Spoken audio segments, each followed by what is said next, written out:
नमस्कार मित्रों, मैं अविनाश रंजन गुप्ता आप सभी का अपने चैनल पर हार्दिक अभिनंदन करता हूं। आज के इस वीडियो में हम अध्ययन करने वाले हैं आरोह भाग 1 पुस्तक का ये चैप्टर। ये बड़ा ही मज़ेदार चैप्टर है, भावनाओं से परिपूर्ण चैप्टर है।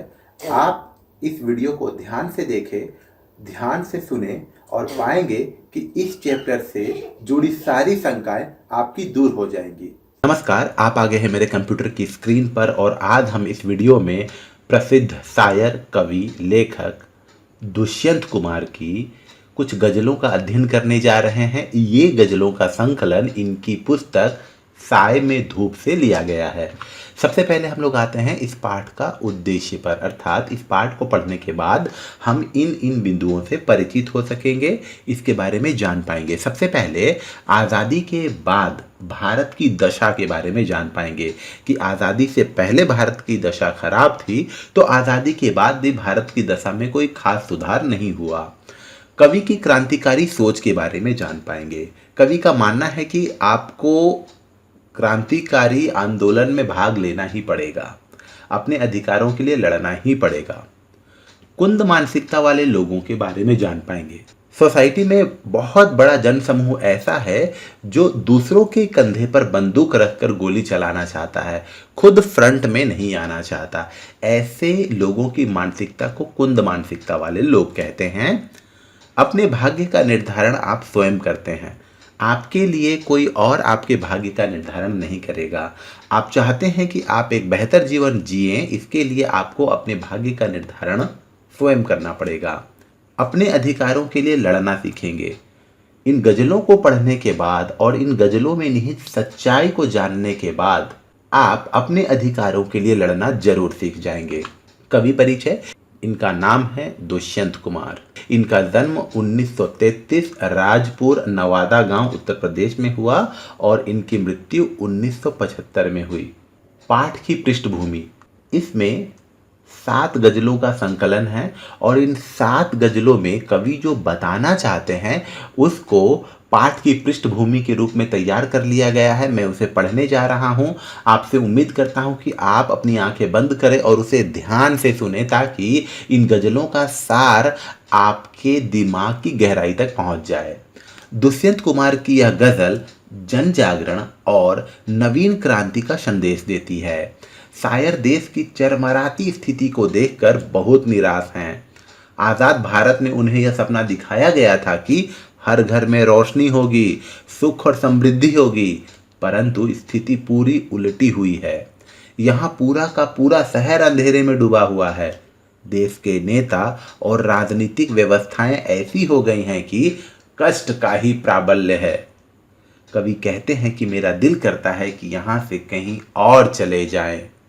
यहाँ कवि निराश या हताश नहीं हो रहे हैं, बल्कि उन्हें इस बात का आक्रोश है कि यहाँ के लोग इतने आलसी और निकम्मे हो गए हैं, इतने शोषित हो चुके हैं कि वे अपने हर अभाव को, हर कमी को चुपचाप सहन कर लेते हैं, हालातों से समझौता कर लेते हैं।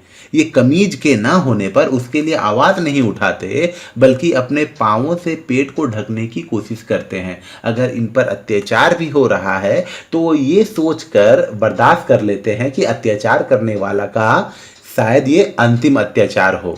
ऐसे लोग अपनी स्थिति में सुधार के लिए खुदा से इबादत करते हैं, ईश्वर से प्रार्थना करते हैं, परंतु क्रांति और आंदोलन से कतराते हैं और इसी तरह इनकी जिंदगी टुकड़ों में कटती रहती है। शायर उन्हें यह समझाने का प्रयत्न करते हैं कि तुम समवेत आवाज उठाओ, एक साथ आवाज उठाओ और अपने हक के लिए लड़ो।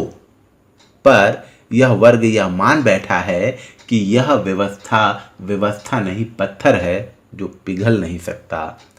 शायर उन्हें यह कहते हैं कि जीना है तो शान से जियो, नहीं तो अपने अधिकारों को पाने के लिए शान से मर जाओ। अब हम लोग आ जाते हैं इनकी गज़लों पर।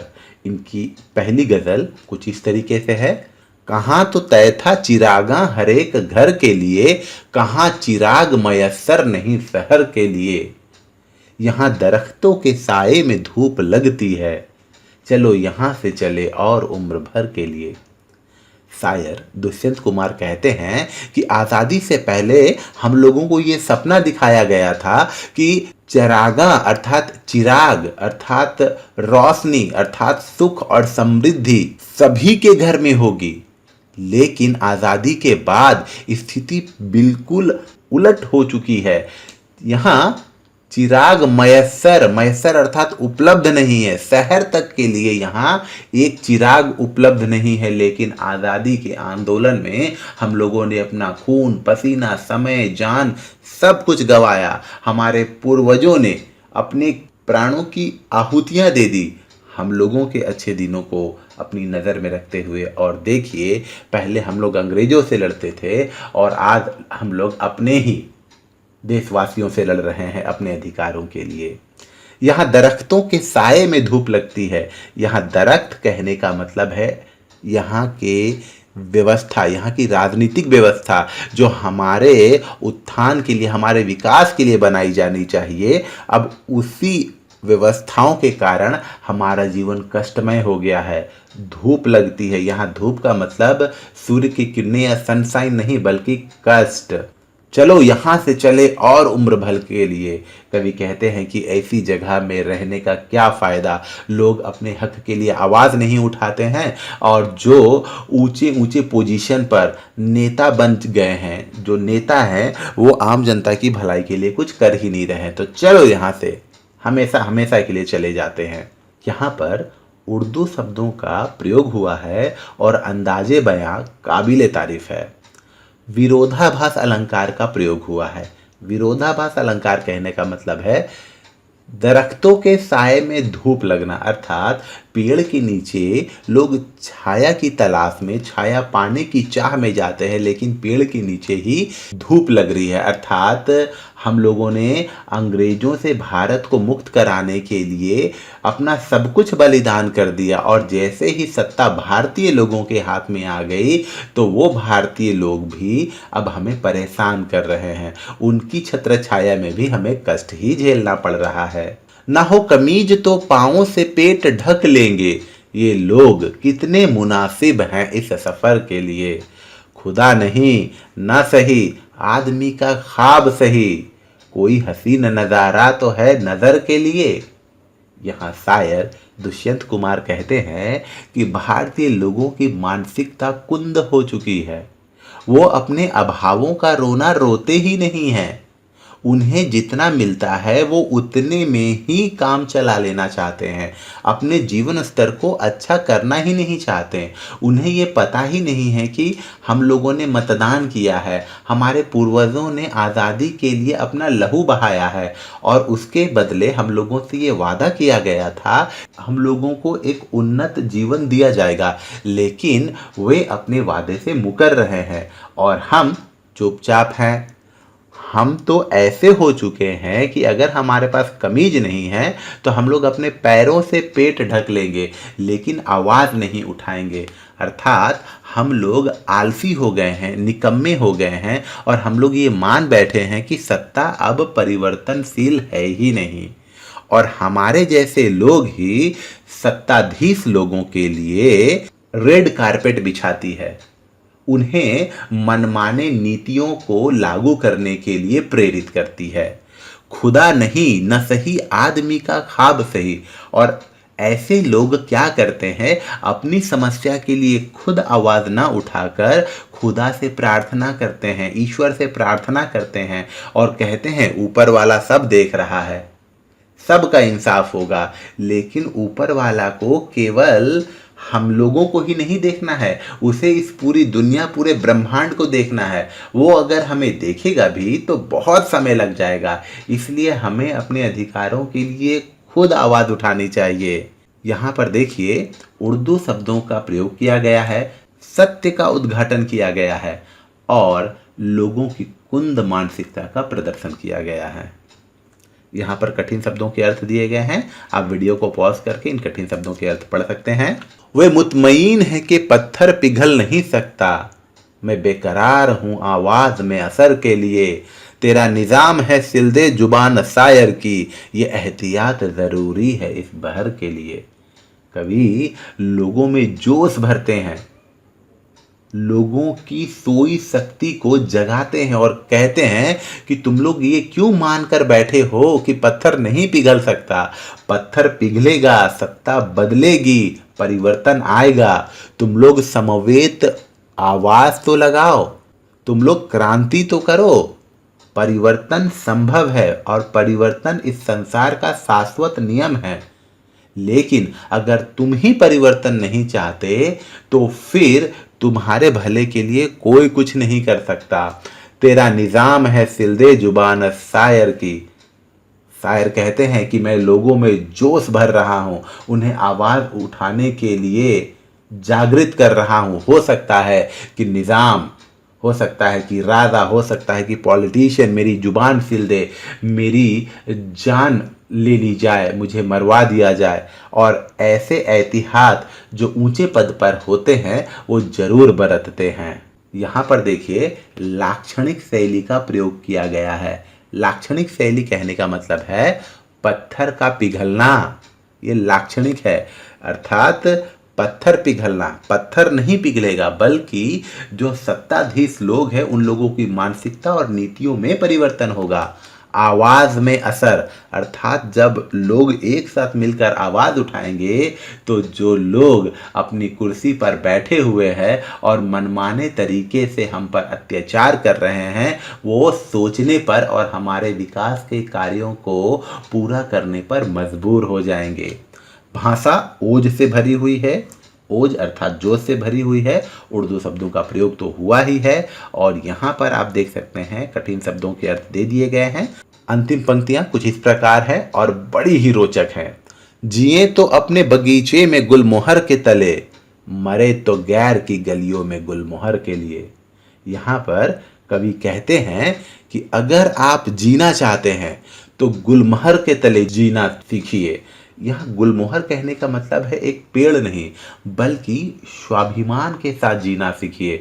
और अगर आपके स्वाभिमान का मर्दन कोई करता है, स्वाभिमान पर कोई ठेस पहुंचाता है, आपके अधिकारों से आपको कोई वंचित करता है, आपका हक कोई छीनता है, तो आप अपने हक को प्राप्त करने के लिए शान से मर जाइए, वो मौत ज्यादा अच्छी है।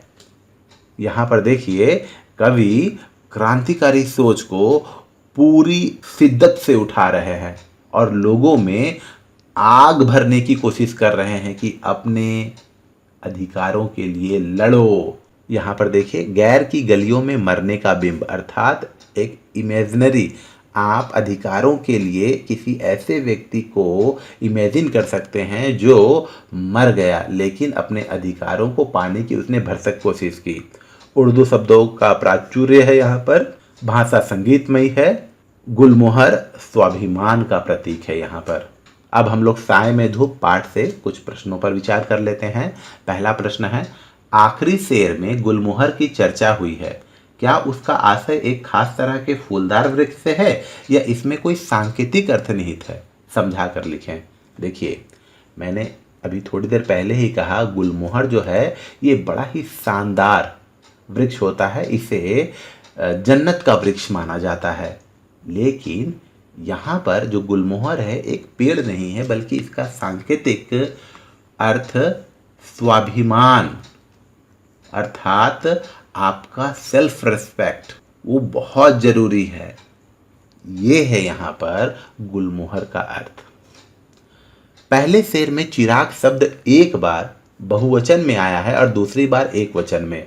अर्थ एवं काव्य सौंदर्य की दृष्टि से इसका क्या महत्व है?